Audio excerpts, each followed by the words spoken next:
I think we have all the panelists. Let me double check. Okay, so welcome everyone. Welcome to the NGO CSW 67th parallel event, and that's hosted by Hand in Hand Association of Taiwan. And so I want to thank the hosting organization. Are you still having technical difficulties?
Are we all good to go? Can all the panelists give me a thumbs up? No, we're still working on it. Okay, I see Erica.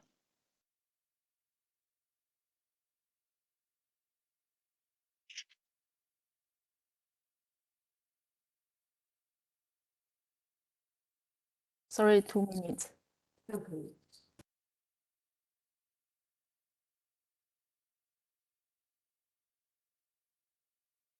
Okay, let's start. Okay, so I got confirmation. Sorry for the delay again. So welcome again for the NGO CSW 67th parallel event. And the specific panel today is COVID-19 and gender impact analysis on placement agencies. And it's hosted by Hand in Hand Association of Taiwan. So we want to thank the hosted organization. Before we start the panel, I would just like to make an announcement. Unfortunately, one of our panelists, Ms. Gui Junwen, is unable to join us. I know everyone was very looking forward for her topic on policy and measures for child resistance, especially potentially the discussion we can have with Erica to compare the U.S. and the Taiwan school situations and measures. But we'll go ahead with the remaining 4 panels. And then the format would be we're going to start the presentations throughout, and we'll hold off on the questions at the very end. And we'll start with any participants if they have any questions. If not, then I'll direct the questions. And lastly, because this is an international conference and some panelists are more comfortable speaking in Mandarin, so they'll speak in their native tongue, and then they'll have a translator, and I'd be happy to translate any questions back and forth between Mandarin and English as well. Without further ado, I'm going to give a little introduction and then start with the first panel. So as we all have experienced and know, COVID-19 has exacerbated our hidden disparities, especially for vulnerable populations, such as those in placement agencies or those that are at risk of being displaced. However, COVID-19 has offered an opportunity for self-reflection to see how we can do better. And so today's panel that we have assembled, we will talk a variety of different policies and measures, and also go into and hear directly from those who are on the ground from different placement agencies, whether it's prison, among rural area, or even at school, to see what they're seeing and to provide some hopeful optimism to move forward to see what we can do better. So without further ado, we'll start with our first panelist, Erica Salas. She is a special education counselor and she will be presenting on the mental health of American youth at school post-COVID-19. Erica Salas has worked in school-based and community mental health for over 9 years. In her current role as a special education counselor, Erica has provided direct mental health treatment for students from K-12, as well as providing consultation for school staff and parents. Erica has worked to promote mental health literacy to school staff and has provided district-wide training on trauma-informed care, cultural safety, social emotional learning, and trust-based interventions. Her work has focused on student well-being, which has led to advocacy work on issues such as homelessness, mental health, special education, the school to prison pipeline, and the disparities related to gender and race.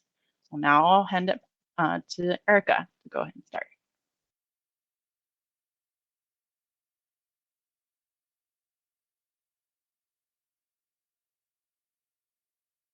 Thank you so much. I'm going to share my screen to show my presentation.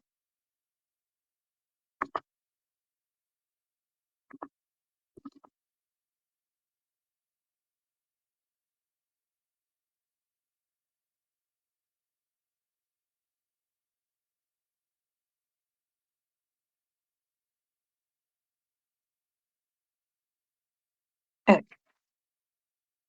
So yesterday I'm going to speak about the mental health in America of youth and public schools post-COVID-19.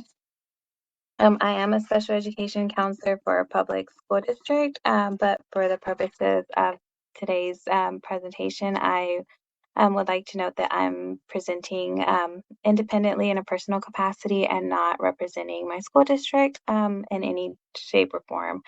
These are, like I said, my personal opinions and information I've gathered in a personal capacity, and I'm not representing my school district today.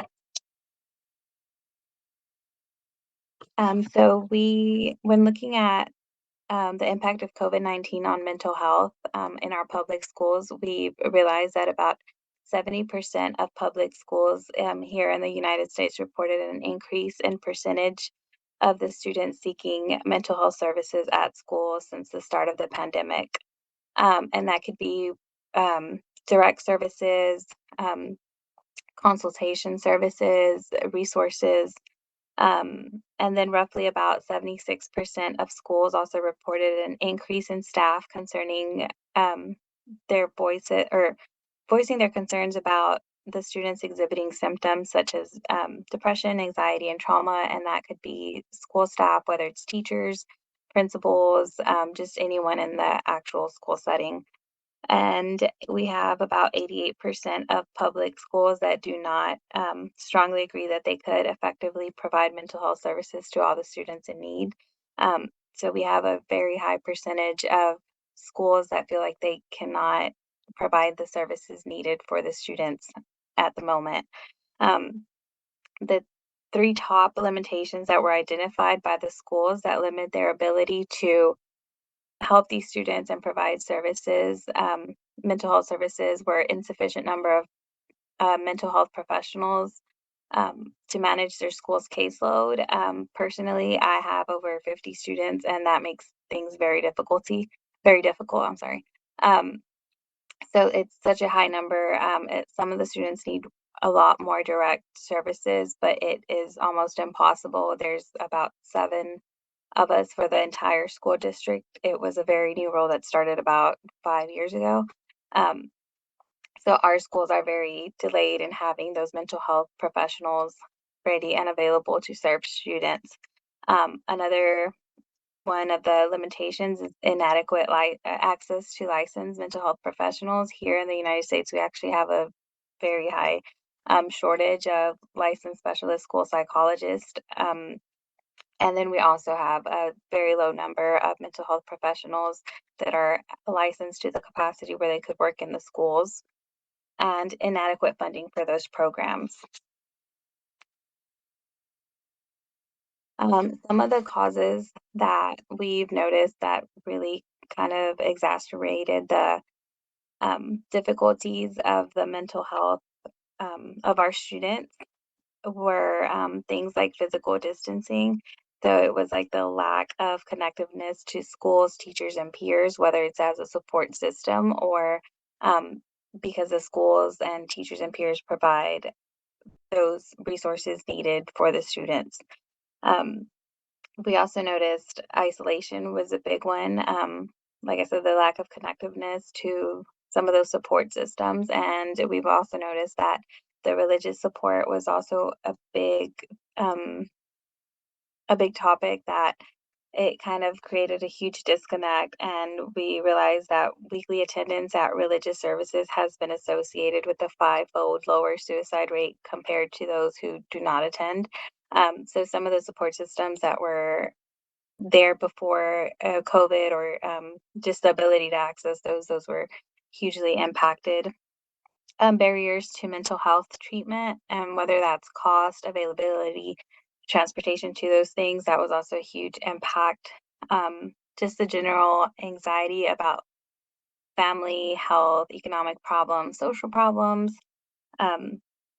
any of those things. And then, of course, if you were directly impacted through illness or your relatives are just dealing with the illness in general during this time, was a lot more difficult because of the lack of medical resources and a lack of access to those resources.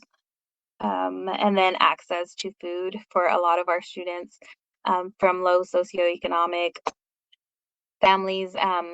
Their access to food is largely dependent on school, and sometimes those are the only meals students get during the day. We did work hard to provide access to that food through the schools, but it was normally in a pickup type of situation. So we would have the food available at the home campuses, but the students and the families were still the ones responsible to get to school to get those things. So that was a huge barrier for a lot of our students. And then the disparities in computer and high-speed internet access when we switched to virtual.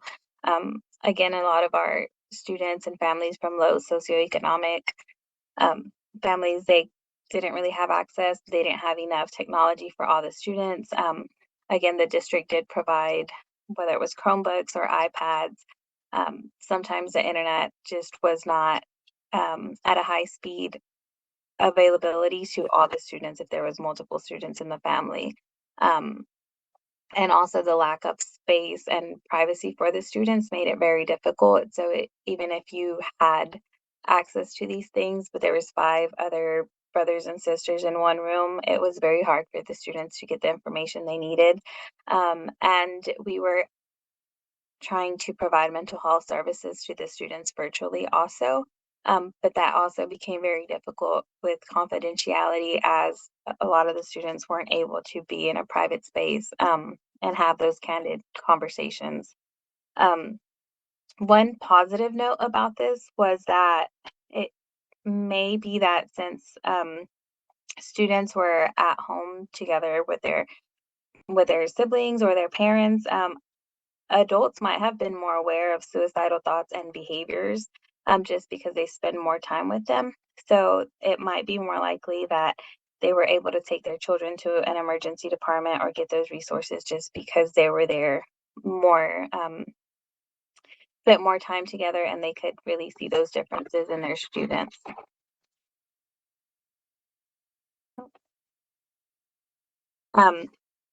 So as social distance impacted everyone, especially those in rural communities that were already struggling to get these services.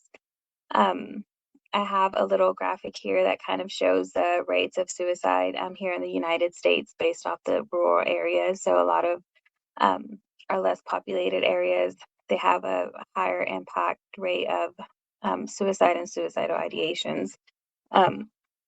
Ways that we tried to combat social distance were kind of the shift from social distance, or I'm sorry, physical distance and not social distance. So having that separation, but not necessarily becoming distant socially. So we shifted the focus to try to stay connected and maintain meaningful relationships, whether it was by phone, video, especially with those who have high risk factors for suicide or mental health illness. Um, a lot of the rules and regulations in regards to mental health became a little bit more lax during this time, just because we were using mental health, but not to the capacity that we needed it to be available at the time of the pandemic. We also had increased access to mental health. Like I said, we did shift our focus and some of our regulations to make telemental health more accessible, and even a lot of the medical insurance companies would cover this, and sometimes they wouldn't normally before. So there was some shift towards that. And then a lot of the programs did create distance-based suicide prevention, and those were either telephone-based contact and outreach. There was a lot more options to either call, text, or chat or video chat with mental health professionals, like suicide hotlines, texting hotlines. And then there was also a kind of influx in distance-based suicide prevention, and some of those were brief contact and interventions, which was also telephone-based. And then a lot of people tried to become more creative and do either letters, videos, or use social media in a way to contact other people or just kind of stay connected to the world. And then there was a huge increase in our efforts to lock up medication and get rid of medication that was either not being used or a medication that was dangerous to students and youth, or even just people in general struggling with mental health. So there was a big effort to kind of lock up that medication or get rid of it if it wasn't being used, just because of the increase in suicidal ideation here in the United States. So here we have some information of suspected suicide attempts here in the United States. In the blue, it's from summer of 2020, so it was fresh into our pandemic. It kind of started impacting us around March. That's when most of our school districts kind of went virtual, March of 2020. So on the left, we have the information of about 26% of females from 12 to 17 reported, or it was reported that there were suicide attempts by them. From males ages 12 to 17, there was about 11%. And we saw a huge jump from summer 2020 till winter 2021. It increased from 26% in girls to 51%. And there was actually a decline in the ideation of males from the age 12 to 17. There was, the way they gathered this information was from emergency department visits. So we got this directly from emergency department information throughout the United States. Average emergency department visits for mental health concerns and suspected child abuse and neglect increased in 2020 compared to 2019 in general. So whether that was related to suicide, just mental health, or physical and mental abuse, we also saw that increase. And then the risk factors in suicide attempts also increased. Again, a part of it was a general society-based pressure, and a lot of it was also just the increased general anxiety and community anxiety based around the uncertainty of COVID, when things were going to return to normal, what normal would look like. So we did see an influx in all of those areas. This information's locally from our Texas Poison Control. This data also shows a sharp incline in suspected suicide cause from girls. In both of these graphs, it's separated by age. So the one on the left is from 6 to 12-year-old children.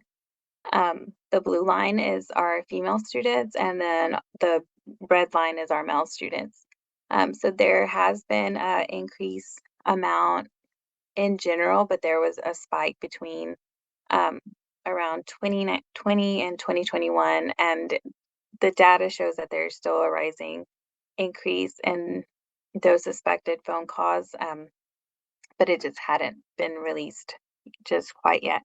And then the graph on the right shows the same information, but for 13 and 19-year-olds, and it's very parallel to the younger girls.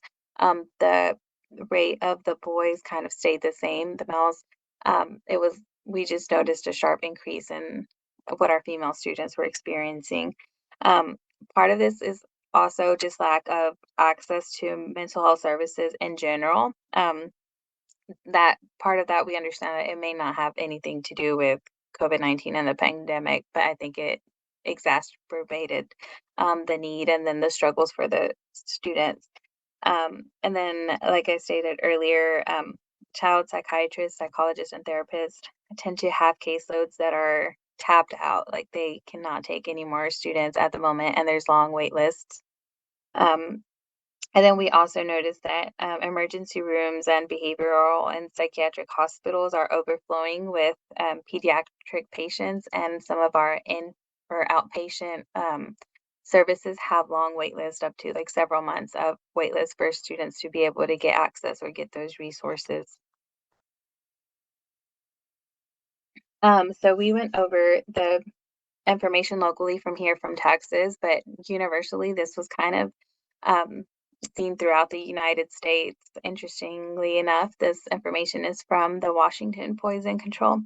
So it's across the country from us here locally in Texas. And the increase of suspected suicide cases phoned in, and this was to, again, the poison control. It increased from younger students to older students. And then our females did show a sharp increase in those suspected phone calls as compared to the males. The males stayed fairly in line to the trends that they were currently seeing, but there was a sharp incline in what our females, our teen females, were experiencing. Suicide attempts involving substances arose across the board between 9 and 18-year-olds, but the data does suggest that our youth are experiencing a mental health crisis across the country. And it's impacting a lot of our younger students a lot more now that we had previously seen. It's actually pretty rare for children and teenagers to die by overdose or poison. But almost 29% of the cases do have moderate or major health effects on the children and teenager after attempted suicide by substances or whether that's medication, just general household items. We do normally see around a 30% of people affected moderately or major health effects from those things. Children are sensitive to kind of what's happening in their environment. And as a confluence of those events, such as like the pandemic, just the opioid crisis, political unrest, and climate change, children may feel less secure just in general and across our country. 10 to 12-year-olds may be less likely than older peers to have a grasp of consequences of their action. This information in the slide before is specifically information we gathered from poison control. So it's suspected that some of the younger students may not grasp the concept of their actions, along with their impulsivity and just that ease of access of some of these substances and medications can contribute to the rising behaviors and the rising rates. And it's kind of believed that a lot of our younger students may not understand the concept of death and its permanency. I think sometimes they get caught up in the emotion they're feeling or the experience that's going on, and they don't really realize the permanence of these actions that they may attempt. So we have been actively trying to work to identify the students and the children in need of mental health services. Some of the challenges that we have seen across our district and nationwide is that it is normalized to view girls as dramatic and emotional. So that's something that female students are often kind of overseen just in general because it's normalized here in our country that most females will kind of either be overly dramatic or make things bigger than they are. And then we also have noticed that female students also internalize their behaviors more than our male counterparts. And males usually show more visible signs in the school setting, whether that's behaviorally acting out, their changes in mood, just voicing their concerns more. In the school settings, a lot of students who are not a behavior concern are not outwardly showing these signs of emotional distress are often overlooked for referrals for additional support just because if you're not a problem in the classroom, it's okay. You can sit there quietly and everything's fine. Another thing is cultural and gender biases make it easy for girls to be overlooked. Um, the culture of minority communities makes it very hard because a lot of these cultures represent women as stoic and strong. So a lot of the times it's normalized for girls to be tasked with dealing with their emotions on their own, since they also have to be the ones watching over the needs of their loved ones. And then also the stigma of seeking mental health treatment. That's also greater in women of color. So that's something that we've also seen. And then again, a lot of the students or the female students are dismissed because it's typical teen or teen behavior, or they're seen as moody or hormonal teens. So that's something that we've also struggled to deal with and kind of create that separation. When we look at what can be done to health here at school, some of the things that we have seen are open discussions and lessons on mental health and social emotional learning. And that's district wide, like adding direct lessons as part of the curriculum and built into the school day. Our district tries to do at least 30 minutes of these social skills lessons and these mental health topics. Campus-wide trainings for staff to look for signs of mental health struggles. And a lot of that was training on what to look for in the classroom, warning signs for a lot of these mental health things that we see in a way in a school setting. Up-to-date resources and referrals for community resources. So these are community resources that are accessible and available for students, whether it's free or in the area or there's public transportation available to those locations. And then professional mental health staff available on all campuses. We did create a crisis counselor position who is there just to work on mental health struggles. That's available to all the students whenever they need to. And then regular universal screenings for all students and follow-up. That's something that our district has personally struggled with. It's something we want to implement, but it's just kind of hard to regularly do those things in a large setting. And then parent trainings, we do try to have trainings for parents available just to make them aware of some of the symptoms and the struggles we're seeing. That way, if they suspect these things, they can kind of work with us and partner with us to help these students. And again, we also try to work on adequate staff and caseloads that are manageable. And again, that's a struggle just because of the funding for these services and just the lack of people who are licensed that are available to work in the school settings, because most of our mental health service positions require at least a master's degree and to be licensed at a state level. But I believe, okay, so then this is some of the information from where I gathered some of my information for this presentation.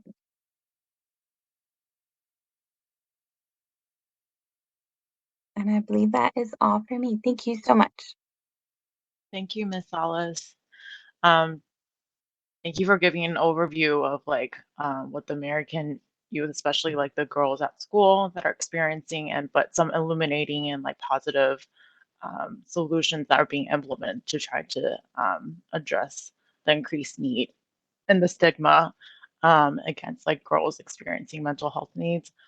So we'll further conversation at the end of the panel. And so we'll move on to the next one. The next presenter is Professor Xiangwan Yan. And she'll give an overview of the children's placement policies and measures in Taiwan.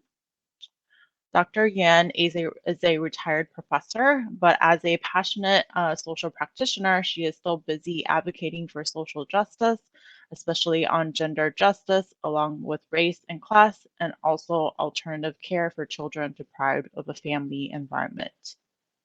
Currently, she is also a member of Taipei City Gender Equality Education Committee and also a board member of MHAT and advisor of Hand in Hand Association of Taiwan. During the COVID-19 pandemic, the measures or programs that government, corporations, and organizations designed for creating job opportunities for women and maintaining work-family balance for all workers will be her interest. And she will give us a slice of that in her presentation today. Professor Yan.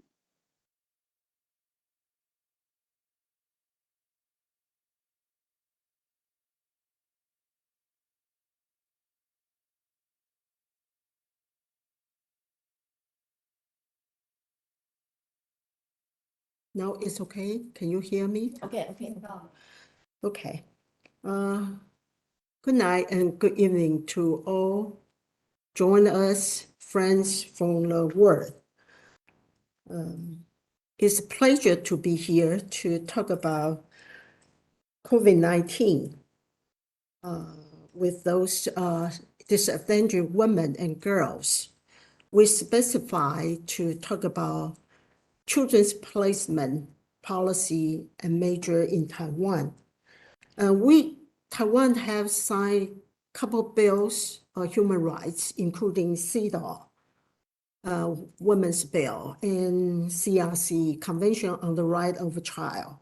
But Convention on the Rights of a Child rarely focus on gender impact analysis. That's why we pick up this topic. And again, today, I only just focus on overview, what's the policy and measures in Taiwan and what we can do. So what's the problem? Institutional care. And majority of the placement policy right now, or currently we have using is institutional care. And even last year, we introduced the policy for the alternative care of children will change. So that's our focus.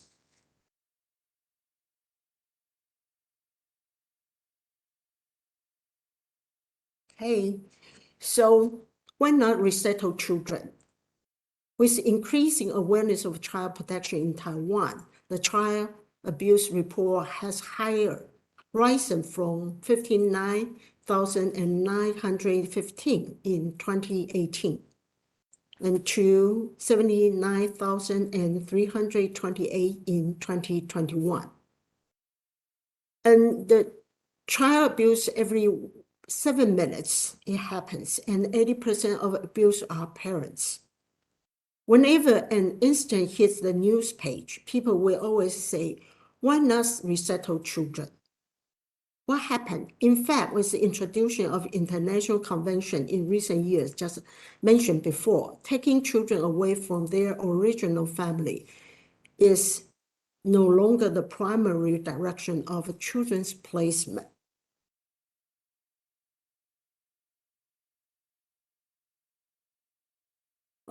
We have complete twice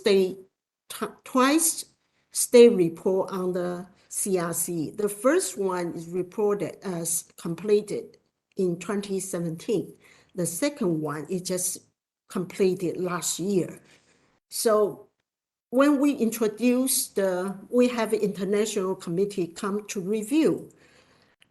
Institutional care is majority of Taiwan's children's placement outside their home, accounting for 60% of the children, and the number of people placed in non-public institutions continues to grow. The access number of institutions may leave children being placed in institution while not receiving care that is primarily in a home environment. And last year, the second state report found out as the number of institutional placement, foster care placement decreased. However, about 90% of children who were reported to have been abused who stayed at home. Nearly 10% of children were abused again within 1 year after they returning home. So we got a question: if the original family is broken and difficult to reunite, what should the children do? Can the government help children rebuild a home where they can grow up with peace of mind? How can the network outside the system extend a key helping hand to marginalized children? That's our question. Predicaments. Use the out-of-home placement as a large result for as short a period as possible. Due to the comprehensive factors such as increased investment in foster care and relative placement resources, the number of children placed in institutions have dropped significantly. While families willing to provide foster care face the reality of aging and lack of new blood. But interesting, lately, Taipei City government just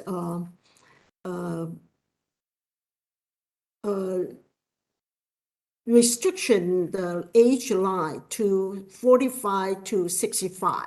They can apply for be foster care family. So it's kind of interesting. It's aging society, so that's really one of the problem.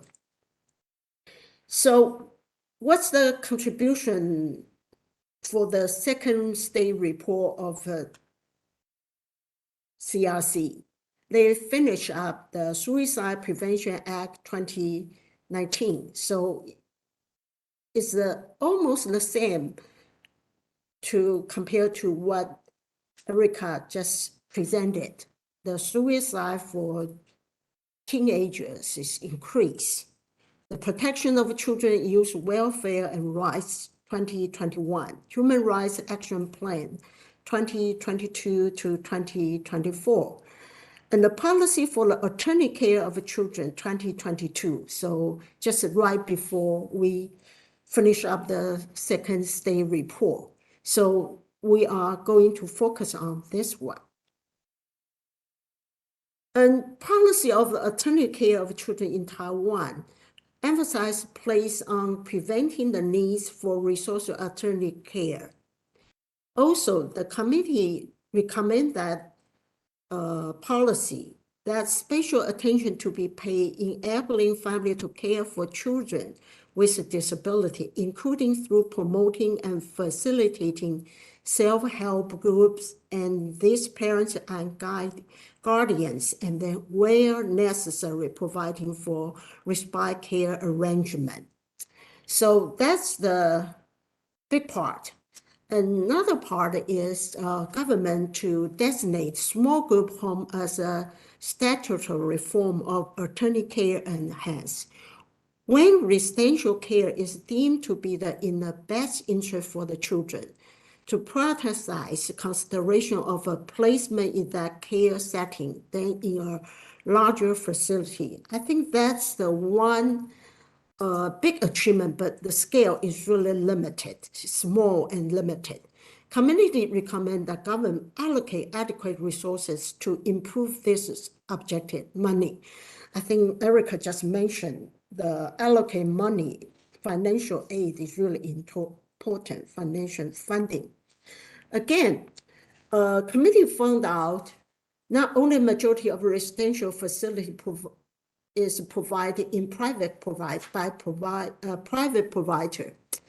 Also concerned about we don't do that much inspection, which show that it's only certain private run facility being evaluated as requiring urgent and substantial improvement. So again, committee strongly recommend initial licensing of private facility aligned to need and subject to more stringent conditions. And through effective gatekeeping and other measures, reliance on the private sector provision for attorney care be reduced to a level that can be independently and effectively monitored on a frequent and regular basis. And we need to follow guidelines for the attorney care children, UN regulation. And government be urged to ensure that quality of care in private residential facility, including through the recruitment and retention of a adequate number of qualified staff, is not compromised by facility inability to secure appropriate funding from non-state resources, and recommend that financing of private care provision be subjected to in-depth examination. That's a long-time problem.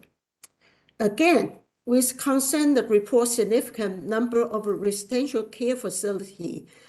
They found out inappropriate surveillance and disciplinary measure, as well as a potential unduly restrictive condition on privacy and everyday life. They cannot using computer, they cannot access the internet. So that's all happen in the facility, residential facility and larger facility institution as well.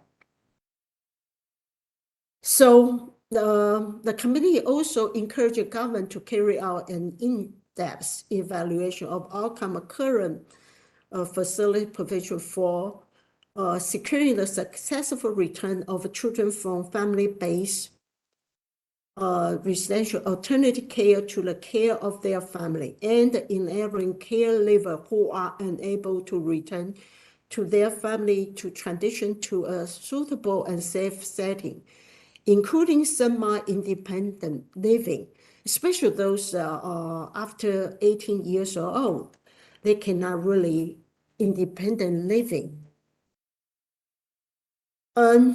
Plus, International Review Committee notes that while alternate custodial sentences exist for persons in conflict with the law, the discretion of the court of the prosecutor, sentencing guideline for court, there is no sentencing guideline for courts dealing with the parents, guardian, and children. So committee urged government to draw up in consultation with the representative of the judiciary and other relevant actors, including children, sentencing guidelines specifically for such cases. And these guidelines should bear in mind the right and best interests of children in such a situation by recommending and courts impose custodial sentences only in exceptional instances to avoid separation of children from their parents and guardians, as well as potential placement in an alternative care setting. And we do have a multiple agencies involving to take care of those alternative care policy. So the last question was say, children stay in their original family is really the best interest of the children. We found a couple of problems, hidden worry that cannot be ignored. Long home restoration period and risk signals. According to the survey report by the 监察院 Supervisory Council, the past 3 years, from 7.7% to 10% of the children who return home after being resetting as children protection case with 1 year. Sexual assault at home actually is incest. Parents in prison or mental illness, the most difficult way for children to return home. Such as incest cases, sometimes the family will protect the perpetrator, blame the victim, or blame the child for speaking indiscriminately. How will the child deal with the trauma? How to face the family and rebuild the relationship with the family? It is not easy. Again, another problem is the risk of hasty case closure behind out-of-home placement policy. So we suggest we would do restructuring institutional placement, including alternative care, needs assessment, including gender impact analysis. That's what we really needed urgently. Staffing and training of agency placement. So that's for now, we suggest these two and the big text. So thank you for your attention. Let's work together. Thank you. Thank you, Professor Yan. Thank you for 取消共 highlighting. 用。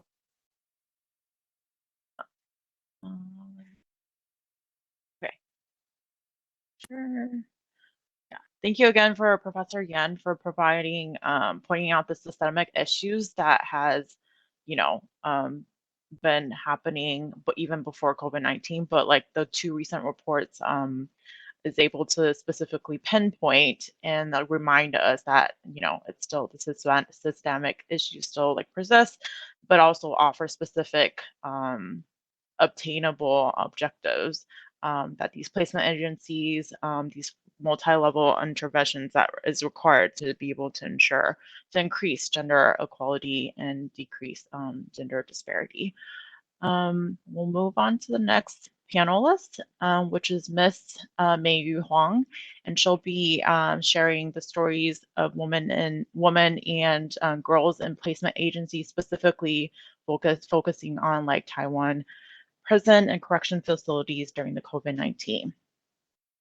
Ms. Huang is a social worker and social practitioner studying for a doctoral program in the Institute of Multicultural Education at Donghua University. She is currently the Secretary General of Hand in Hand Association of Taiwan.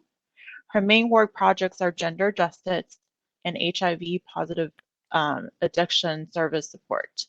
In recent years, she has been actively engaged in social dialogue work, including the project on Chrysanthemum Monologue. So I'll hand it to Ms. Huang.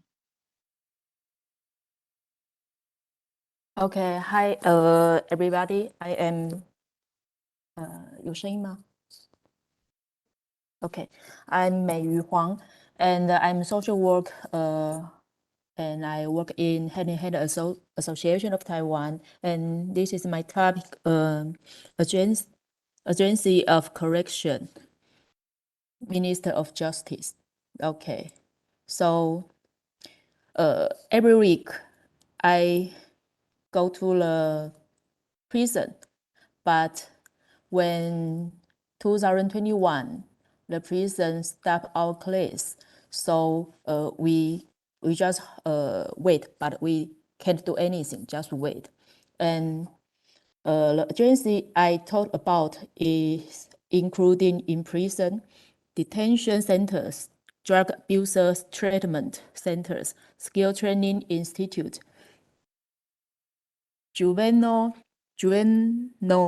detention house, juvenile correction school.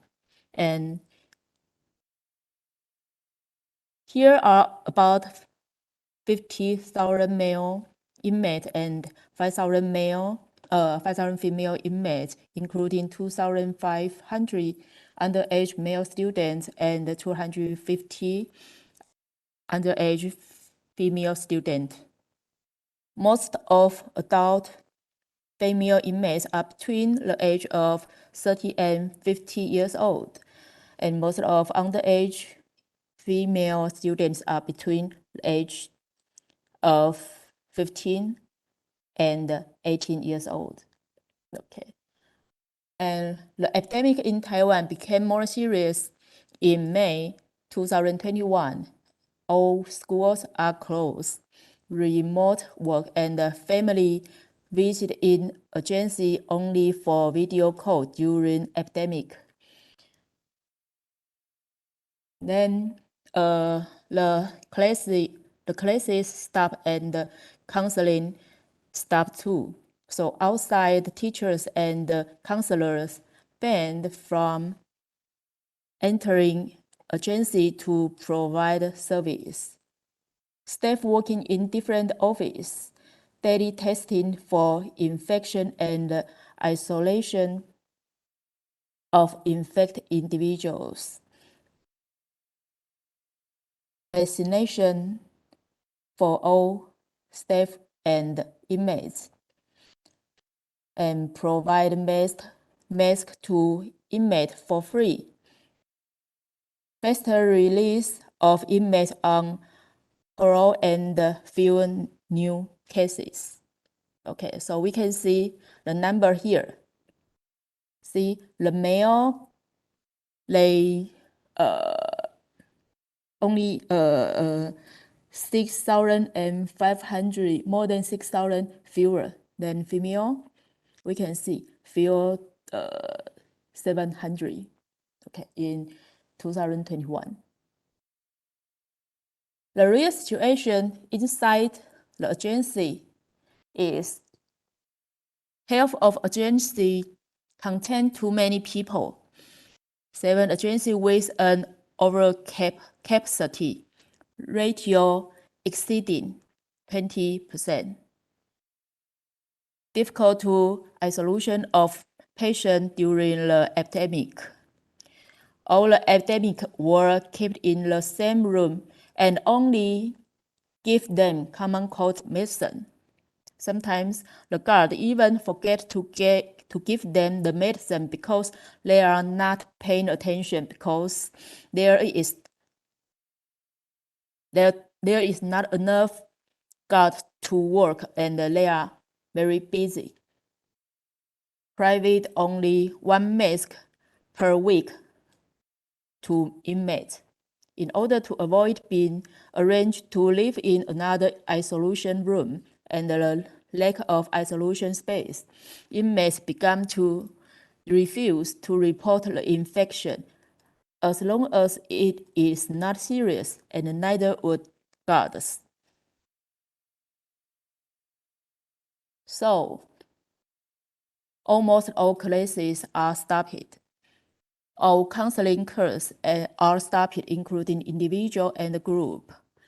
At the beginning of epidemic alert level 3, the juvenile correction school required teachers to come to the school for face-to-face lecture, but the teachers were unwilling, so they changed to watching video tapes later,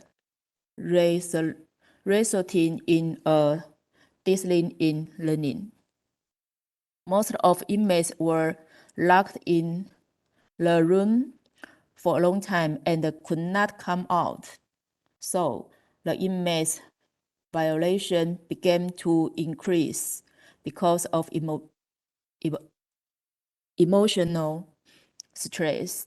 And some families are too old to use the internet. So the families and the inmates can't see each other.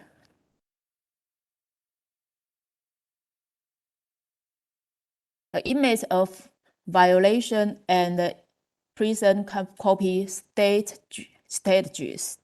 Okay.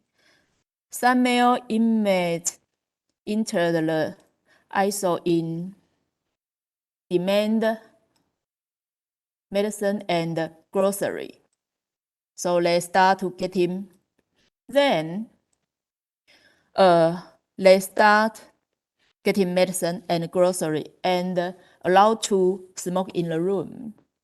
But female inmates violations are passing notes to other people or minor argue to or writing letter to family members to complain, but nothing changed. Because most inmates just want to finish their sentence and go home quickly. They don't want to be seen as a trouble or even affect their parole application.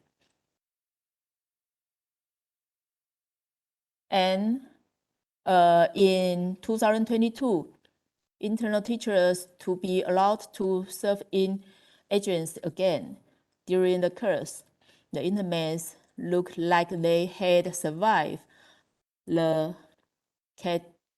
catastrophe catastrophe, and one huddled in a corner with a poor face due to symptoms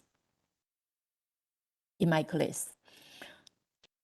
So we regularly know that most of inmates inside have been infected with COVID-19. And they say maybe probably due to almost 100% vaccine coverage, no inmates die for COVID-19. But there may be more problem with the young agents. But we still waiting for the official report. Okay. This is mother-child in prison. In Taiwan, about 400 children live with their mothers inside the prison.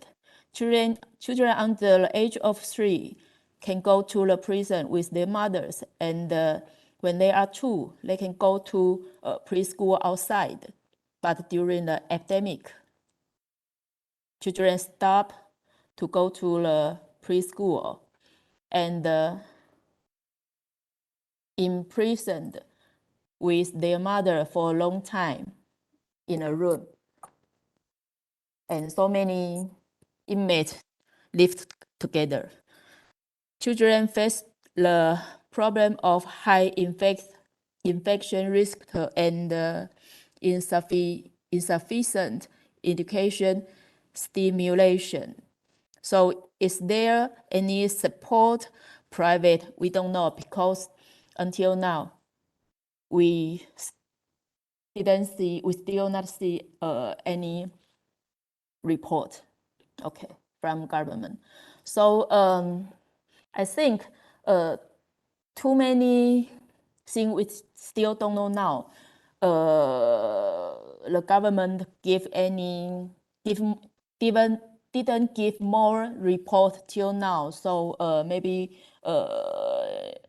Professor Yan and me, or we are still try to do some research about the quality and the quantity, and what did they do between COVID-19. Thank you.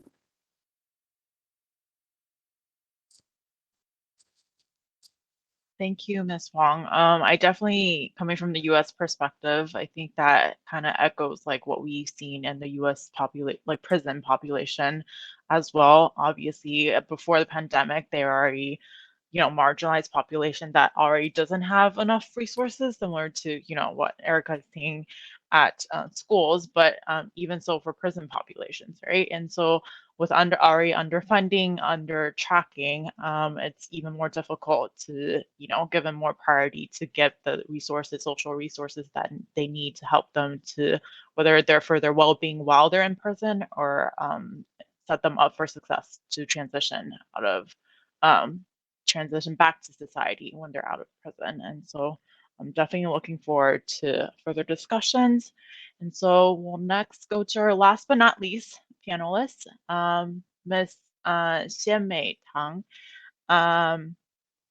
She is currently the Deputy Secretary General of the National Alliance of Mothers for Family and Childcare in Taiwan.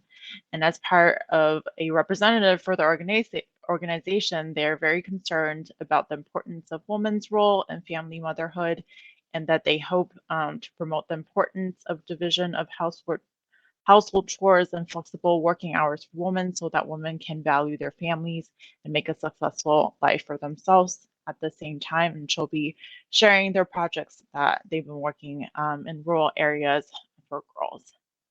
Please go ahead.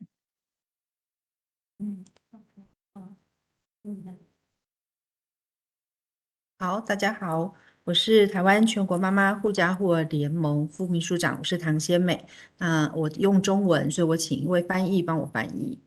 好，有请单信爱。Hello everyone. I'm Tang Xianmei, Deputy Secretary of Taiwan Mothers Field Alliance, and I'll speak in Mandarin, and Ms. San Xin'ai will help me to translate. 这边关静音。我关静音。好，那妈妈盟是由一群爱家护儿的妈妈们组成。我们是基于孩子的需要，妈妈最知道，自己的孩子自己顾，别人的孩子也要顾这样的理念而成立的。The Mother Alliance is formed by a group of mothers who love and care for their children, for we believe that mothers know the needs of their children best, and mothers should take care of their own children and other people's children as well. 我们认为教育是影响孩子一生最重要的工作，而家庭是孩子来到世上第一个接触教育的环境。We also believe that mothers are the stabilizing force in the family. Whether working or not, mothers need support and companionship in raising children and managing family relationships as well. 妈妈是成为家庭稳定的力量，不论妈妈是否是全职妈妈，或是在外面工作，在教养子女上，或是在家庭关系的经营上，都是非常需要支持跟陪伴。刚才漏翻译。Okay. We think education is the most important thing that affects child's life. So we believe that every mother, whether working or not, mothers need support And companionship in raising children and managing family relationships as well.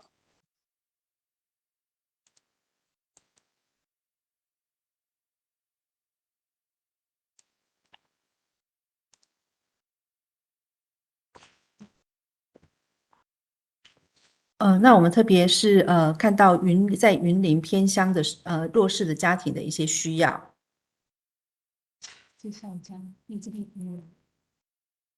好，那这几年呢，因为加入了我们在台湾全国的家长这样的一个组织，再加上我们的理事长是本身是云林人，所以接触在云林偏乡的一些弱势家庭，我们看到了这些家庭的需要。In the past few years, because we have joined the National Parents Alliance and our chairman is from Yunlin, we have come into contact with the needs of some disadvantaged families in the remote areas of Yunlin.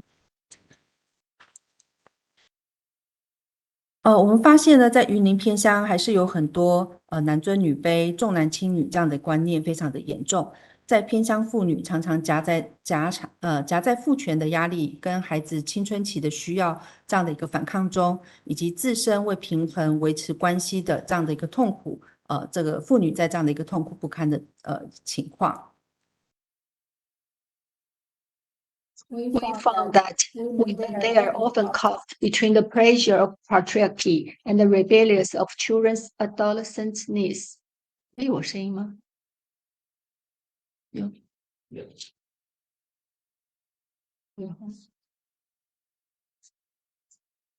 再加上还有新住民来台湾结婚生育子女后，面临的难题呢，就是没有能力可以教养好自己的孩子。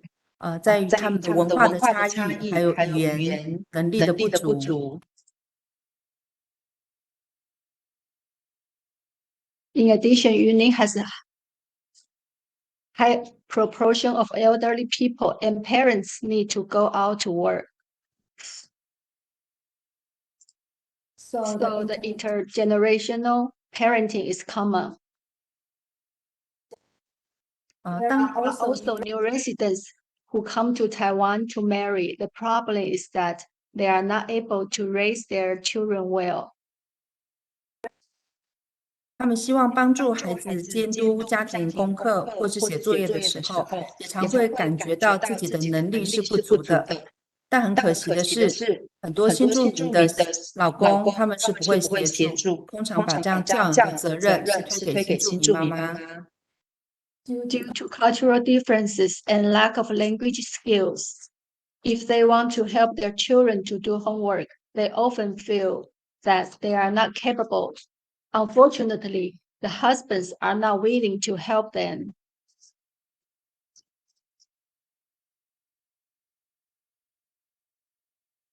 所以在我们所接触的女童当中，发现她们在生活中面临到一些危机。Therefore, among the girls we have contacted, we found that they are facing some crisis. 例如说，我们在中心有一位女孩，上面有2个哥哥，因为家里重男轻女，从小她就不被家人重视，哥哥也都不怎么理她。而她的家人是从事在市场卖鱼的工作，清早就要出门工作。For example, there's a girl in our center who has 2 older brothers, and because of gender biases in the family, the girl was always overlooked, and her parents is selling fish early in the morning every day in the market. 女孩从小呢，没有人教导她在生活中如何做好基本清洁，头发也是没有人帮她梳理，衣服也不干净，连带影响她在学校和同学的相处，同学会排挤，不想跟她玩。So the girl was never taught how to do basic cleaning for herself, and no one helped her comb her hair or wash her face. So when she goes to school, the classmates will reject her and don't want to play with her. 另一个女孩呢，因为父母工作忙碌，也要身兼家长的工作，在家照顾年纪较小的弟弟妹妹，因而没有太多时间跟同学有互动。And another girl, because her parents are busy with work, she has to take care of her younger brother and sister at home.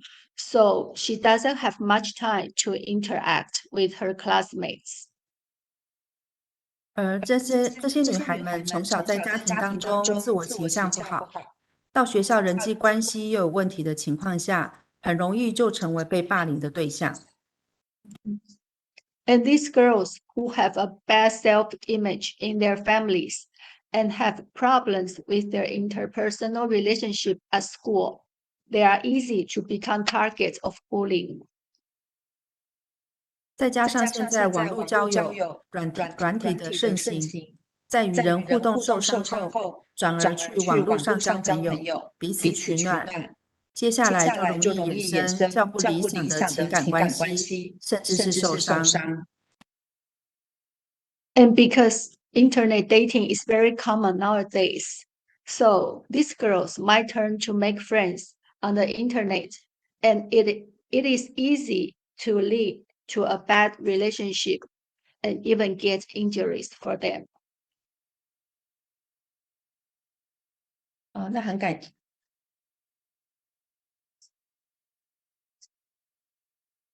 很感谢云林县政府给我们机会，在云林办理 CRC 儿少培力的这样的一个训练，让我们有机会借由这样的机会，不只是在我们自己的据点关怀陪伴这些有需要的女孩，可以到更偏乡弱势的海线地区提供课程。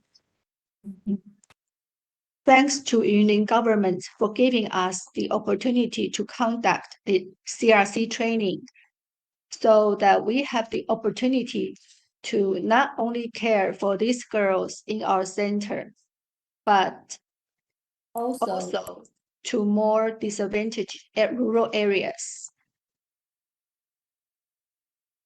我们办这些课程呢，是提供女童自我形象的建立，认识自己的优点跟特质，肯定自己，学习爱自己，以及尊重他人。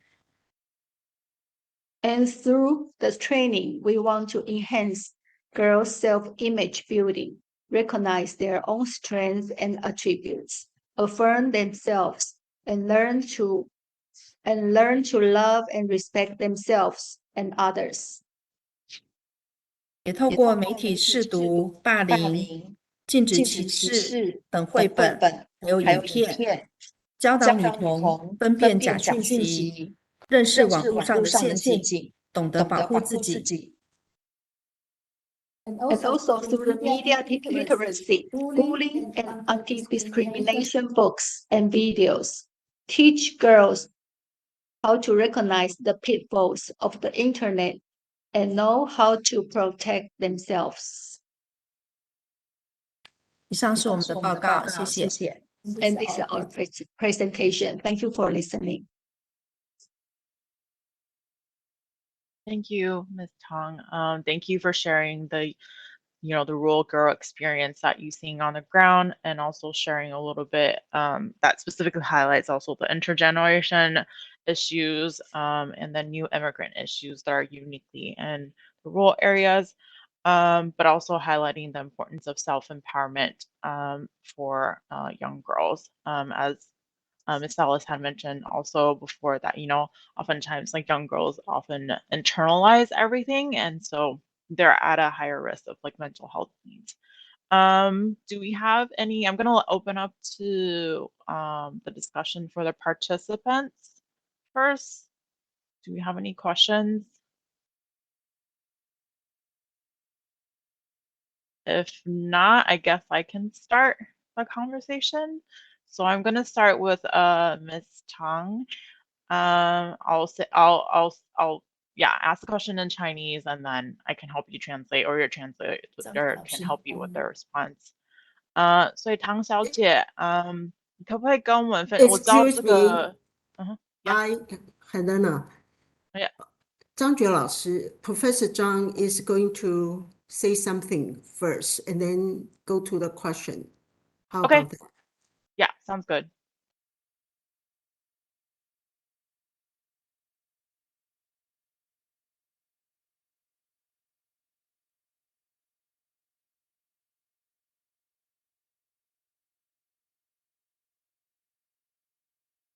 那个 PowerPoint 是他放的吗？对哦，但是我先要把那个贵军的那个，我先有点所以 sorry，你就先讲最军那个就好了，好不好？那待会儿 Yeah. 再说。 Okay, so because at first I'd like to share Guijun's in the language, the words, but I touched the other one. Also, it's supposed to present part of her presentation. But right now, I just like to read what she wrote to everyone, because she's really in severe sick. She cannot have voices out. That's why she tried to write something, and okay, I just read her voice, her words, then I can add something. Okay, message from Guijun. Greetings, all participants online. I appreciate your attendance and excuse me for my sick leave this weekend. So the first message I bring to you about mental health is that it is okay to be not okay, and express it. A Chinese proverb says, 9 out of 10 is unsatisfactory. It is life. That is the way the cookie crumbles. 人生不如意的事十之八九. But most of us live our life like performance, which makes human beings living not so real. The sick leave makes me embrace my limits and weakness. Then the topic I'm supposed to present to you is the policy and measures of child resilience. I say the policy, only single noun, instead of policies, because the only policy is making mental health a global priority by means of mainstreaming mental health in all policies to reach the goal of mental health for all. But for this, we might have dozens of measures for a different population. The example of the mental health literacy program for school mental health promotion is proven to be effective and efficacious for school kids, teachers, and parents in self-understanding, social-emotional learning, communication, problem-solving, and stress coping skill, recovering from loss and grief experience, and network connection, thus making participants of this program become more resourceful both inwards and outwards, in developing resilience. We initiate this program, the program, by working with school librarians, parents, teachers, and counselors, while coordinating the intersection collaboration with the Ministry of Culture as reading promotion projects. The Ministry of Education cooperate with Family Education Center and the Ministry of Health and Welfare as school health promotion work.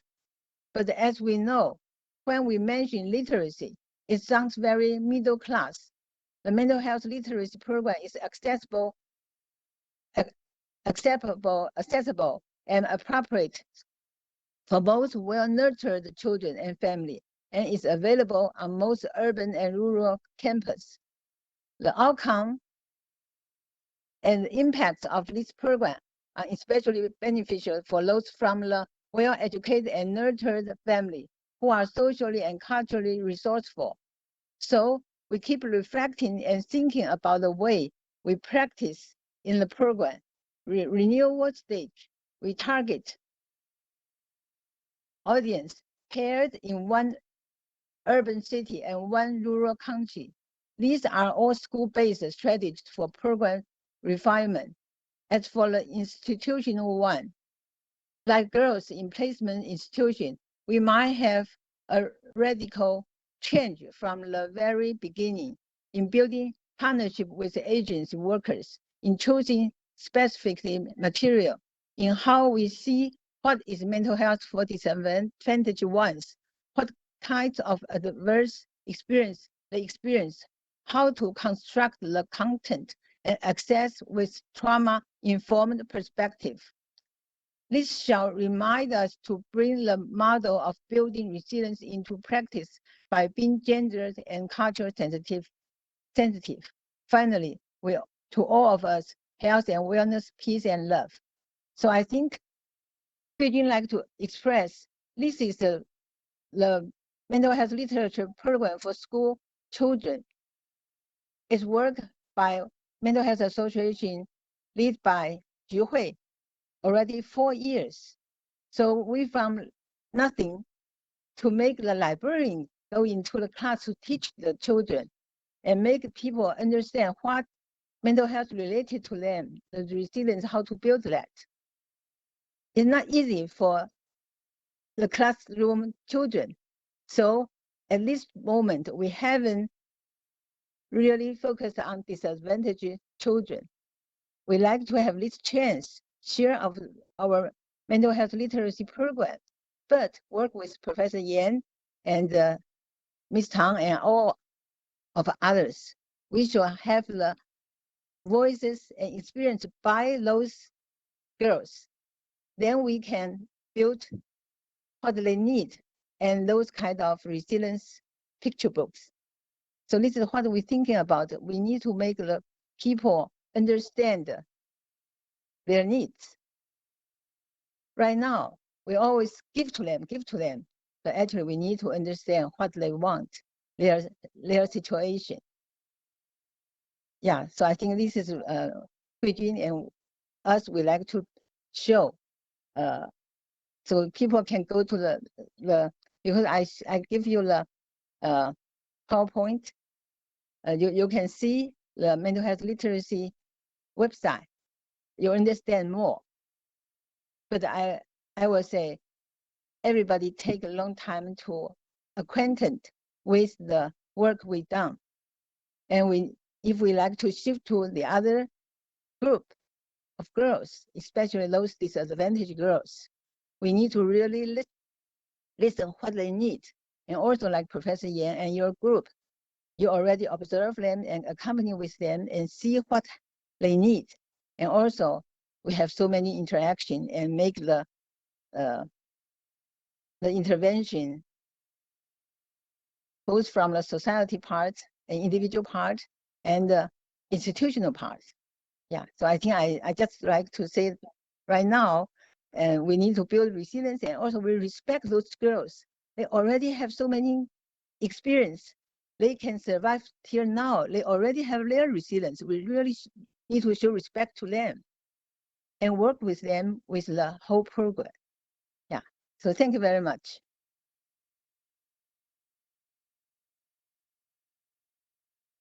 Okay, it's okay. Okay. Thank you.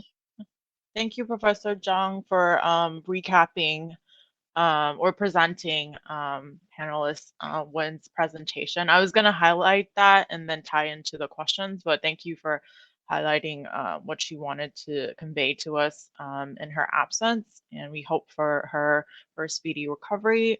Since we're pressed for time, I guess I'm going to limit my questions to one per panelist, and since we're on the topic of mental health literacy, the importance of it, and especially in like school settings, I'm going to start, I guess, with Ms. Salas. And so I was wondering if you can like highlight, you know, because like I think we're still sort of in a transition from like, you know, in home, like virtual learning, like back into school. So can you highlight some of like the transitional needs that are uniquely during this transition from these girls at school? And then what are some of the promising, I guess, like girl-centered or youth-centered solutions that you're seeing to help what they need? Some of the struggles that we saw when transitioning back into in-person was just the increased anxiety. Like, even though it's not a requirement in our schools anymore to wear masks or social distances, a lot of our students are still choosing to wear masks, just not for health reasons, just because of the elevated anxiety. It's more of a safety blanket for them. So we are also trying to identify those students who are still struggling a lot with that. And we've noticed that since so much shift has gone into virtual or digital forms of communication, sometimes just very basic forms of communication is very difficult for our students. Like even ordering food from a restaurant, a lot of times you either do it on your phone or you have an app. So a lot of our students don't even feel comfortable asking people for basic needs or ordering foods or even asking questions, just because for over 2 years, it all switched to digital. So all they had to do was type, all they had to do was fill out some online form. So that's been very difficult. And then also transitioning back, we did notice an increase of dropout in our female students, just because a lot of female students were tasked to take care of younger siblings or other household members if they were either younger or having mobility issues, or just older and need medical care. A lot of our female students just kind of stayed home and took on those roles. So we did see that, and then we also noticed that a lot of female students who were either victims of domestic violence or sexual abuse at home during this time, it was harder for them to make outcries and get resources, just because they felt like they were kind of stuck at home. So that those were kind of trends that we're trying to work on and see how we could best communicate with those, especially the students who never returned back to school during that time. And I did have I guess I didn't have a question for Professor Yin, but I did want to note that we also struggle in recruitment and retention of adequate staff. And that's also something that we're working on, just because we realize that it's very hard work dealing with these situations that our students go through. So that's also been a big struggle that we're trying to combat, and we're having difficulty filling those roles because not a lot of people want to do it because of the inadequate funding and just the tough work that it is trying to help these students. Thank you. And then I guess my next question kind of ties into what Ms. Ellis was mentioning, that, you know, there's like a specific transition needs, but also like the existing needs before. So I'm curious from Ms. Tong, like during your, I know the program is fairly new and since last year, so, but I'm curious, like, what are the responses that you're receiving for the girls that are receiving the self-empowerment training? So in Chinese, that would be 我知道就是你们的活动跟就是what is it？哦，训练就是还是非常新，因为是从去年开始嘛。那就是目前为止，就是这些接受过这些训练后的女孩，她们的目前的感想，或是可不可以分享一下她们的经验？这些女孩的经验吗？我觉得就是给他们一些机会，让他们更多的学会表达自己，因为平常他们在学校也好，或者是在他们自己的家庭里面，他们可能不是那么被重视，所以他们可能没有这样的机会有人听他说，所以我觉得在这样的一个活动里面，营造这样的一个环境，让他们可以表达他们的想法，透过我们的一些课程，让他们不断的去练习。那我觉得这个也是刚好也是符合儿童权利公约的这个儿少表意权的这个部分，让他们觉得他们的声音是被听见的，然后是有人愿意去倾听他们的声音，我觉得这一点很重要。谢谢。Do you want me to translate or I can go and translate? Okay. So I think Ms. Tong was sharing that it's just like this training or outreach program is just like giving the girls who are generally not being heard the opportunity to be heard, but also practicing using that self-empowerment techniques that they're learning to be able to share their stories and be confident to voice their perspective, so they can bring that at home. And then we'll go to Ms. Huang. I was curious because I know because of the pandemic shutdown, like a lot of the social services that the population at the prison or correctional facility was completely cut off. And so you're not able to, and then the government wasn't really tracking the data of like what they need, and so now that it's getting back to, I guess, slowly getting back to normal, what are some of the things that you have heard, that this population express that they need, and what are some effective measures that you think the social services are being able to provide? Do you need it? I can translate the question as well. Oh, you're on mute. OK， 你问的应该是就是我们社福团体在这段期间，然后因为监狱关起来的关系，所以其实好像能做的事情也不多嘛。然后你想知道我们到底可以干嘛这样子？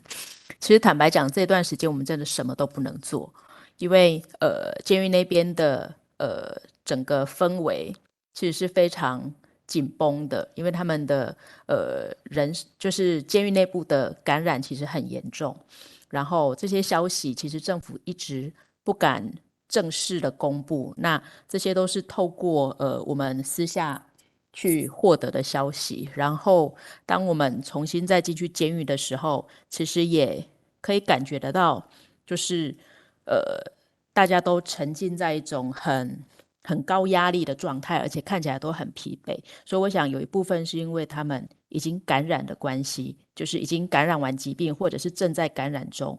因为在我们的课堂里面有同学看起来是非常的不舒服，那周围的人其实都知道他感染了，可是没有人敢说，因为就是他们内部其实有个默契，就是不要去说，免得被隔离，因为隔离的空间其实根本就不够。所以到后面其实监狱也就如果不是非常严重的话，他们其实就当作没看到，就不要筛检。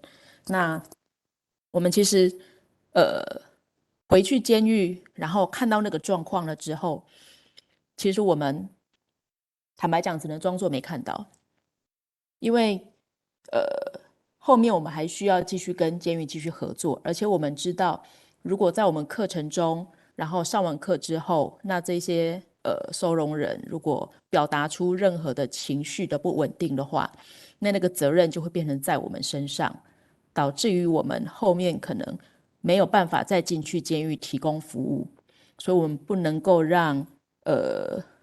在课程里面去针对这个议题去做太多的讨论，避免同学们开始他们的不满的情绪整个开始升高之后，其实会无法处理。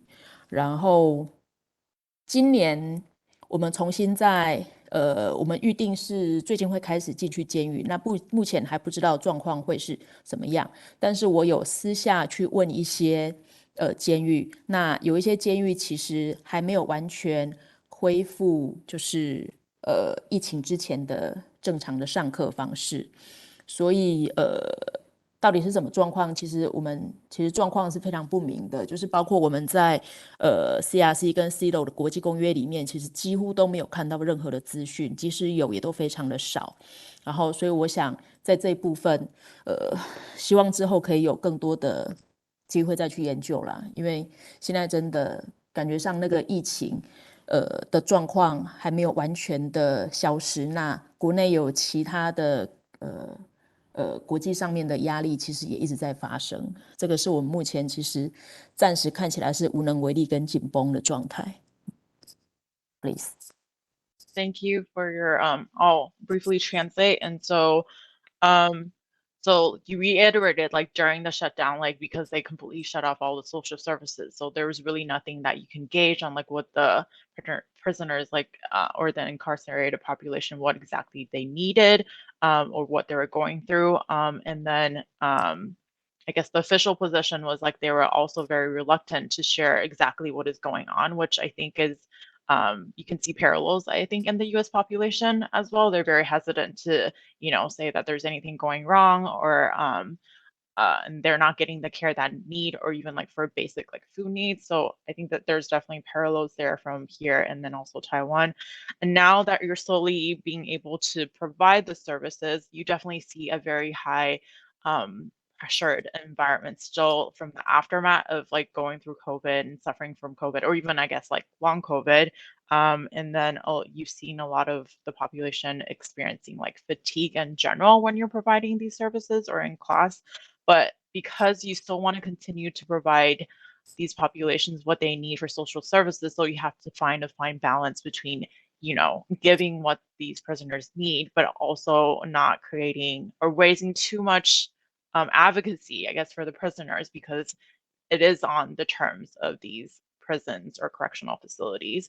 And a lot of data, like you said, it hasn't been released or being tracked. So it's kind of like a wait and see situation. And then from your perspective, like obviously, like you want to be able to, because a lot of them have expressed like the need for like social engagement. So you're waiting to get for the prisons to open up for back to, I guess, like normal interactions.